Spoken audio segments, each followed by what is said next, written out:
രാജ്യത്തിന്റെ ചരിത്രത്തിലെ തന്നെ ഏറ്റവും വലിയ കാട്ടുതീ ഉണ്ടാക്കിയ നാശത്തിന് സാക്ഷ്യം വഹിച്ചിരിക്കുകയാണ് ഇപ്പോൾ ദക്ഷിണ കൊറിയ. മാർച്ച് 22-ന് ഒരു ചെറിയ തീപ്പൊരിയിൽ നിന്നും ആളിപ്പടർന്ന അഗ്നി രാജ്യത്തെ ഒന്നും രണ്ടുമല്ല 48,000 ഹെക്ടറിലധികം വനത്തെയാണ് നശിപ്പിച്ചത്. 30 പേരുടെ ജീവനും ദുരന്തത്തിൽ ഇതുവരെ നഷ്ടമായിട്ടുണ്ട്.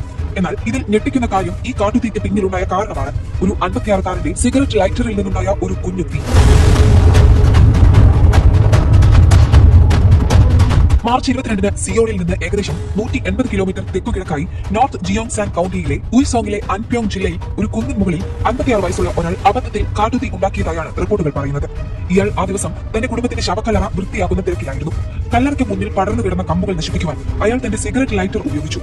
കേവലം ചെറിയ വള്ളിപ്പടർപ്പുകൾ തീയിട്ട് നശിപ്പിക്കുവാൻ മാത്രമായിരുന്നു ഇയാൾ ഉദ്ദേശിച്ചതെന്ന് കൂടെയുണ്ടായിരുന്ന മകനാണ് പോലീസിന് മൊഴി നൽകിയത്. എന്നാൽ ശക്തമായ വരണ്ട കാറ്റും കാലാവസ്ഥയും ഈ തീയെ ശമിപ്പിക്കുകയല്ല, കൂടുതൽ ആളിക്കത്തിക്കുകയാണ് ചെയ്തത്.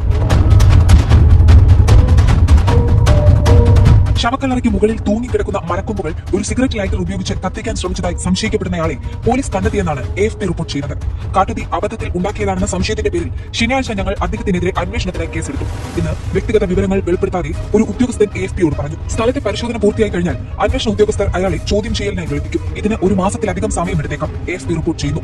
National forensic service, national institute of forest science, അഗ്നിശമന അധികാരികൾ എന്നിവരുമായി ചേർന്ന് കല്ലറയും ചുറ്റുമുള്ള കുന്നിലും ആദ്യ ഓൺസൈറ്റ് അന്വേഷണം നടത്തിയതായി ജിയോങ് ബുക്ക് പ്രവിശ്യ പോലീസ് ഏജൻസി പറഞ്ഞതായി യോൻഹാപ് വാർത്താ ഏജൻസി റിപ്പോർട്ട് ചെയ്തിട്ടുണ്ട്.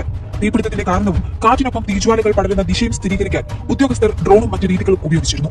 എന്നാൽ ബന്ധുക്കളുടെ ശവകുടീരങ്ങൾ വൃത്തിയാക്കുന്നതിനിടെ അബദ്ധത്തിൽ അയാൾ പടർത്തിയ അഗ്നി ദക്ഷിണ കൊറിയയിൽ ഇതുവരെ രേഖപ്പെടുത്തിയിട്ടുള്ളതിൽ വെച്ച് ഏറ്റവും മോശം കാട്ടുതീയാണ് എന്ന് ആഭ്യന്തര മന്ത്രാലയം ആരോപിച്ചിട്ടുണ്ട്. ഒന്നിലധികം തീപിടുത്തമാണ് ഇതേ തുടർന്ന് കുറഞ്ഞ സമയത്തിൽ തന്നെ ഉണ്ടായത്. ഒരാഴ്ചയോളം നീണ്ടുനിന്ന ശക്തമായ കാറ്റിനും വരണ്ട കാലാവസ്ഥയ്ക്കുമിടയിൽ അത് ആൻഡോങ്ങിലേക്കും സമീപത്തുള്ള 3 കൌണ്ടികളിലേക്കും അതിവേഗം പടർന്നു. 30 പേർ കൊല്ലപ്പെടുകയും ഏകദേശം 4,000 കെട്ടിടങ്ങൾ നശിക്കുകയും ചെയ്തു. മാത്രമല്ല 48,000 ഹെക്ടറിലധികം വനം കത്തി നശിക്കുകയും ചെയ്തിട്ടുണ്ട്, ആഭ്യന്തര മന്ത്രാലയം പറയുന്നു.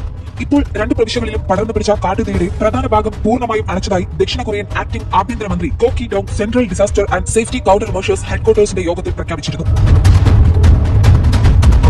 ദക്ഷിണ കൊറിയയിലെ ഏറ്റവും ചൂടേറിയ വർഷമായിരുന്നു 2024. ഇതിനുശേഷം മാസങ്ങളായി ശരാശരിയിലും താഴെ മാത്രമാണ് രാജ്യത്ത് മഴ ലഭിച്ചിട്ടുള്ളത്.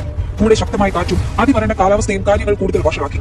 തീപിടുത്തത്തിൽ മരണപ്പെട്ട 30 പേരിൽ ഒരാൾ ഹെലികോപ്റ്റർ പൈലറ്റാണ്. ഒരു പർവ്വത പ്രദേശത്ത് വെച്ച് വിമാനം തകർന്നു വീണ് അദ്ദേഹം മരിക്കുകയായിരുന്നുവെന്ന് റിപ്പോർട്ടുകൾ പറയുന്നു. കൂടാതെ 7-ാം നൂറ്റാണ്ടിൽ നിർമ്മിച്ചതെന്ന് കരുതപ്പെടുന്ന ഉയ്സോങ്ങിലെ ഗൗൺസാൻ ക്ഷേത്ര സമുച്ചയം ഉൾപ്പെടെ നിരവധി ചരിത്ര ശേഷിപ്പുകൾക്കും തീപിടുത്തത്തിൽ കനത്ത നാശം സംഭവിച്ചിട്ടുണ്ട്.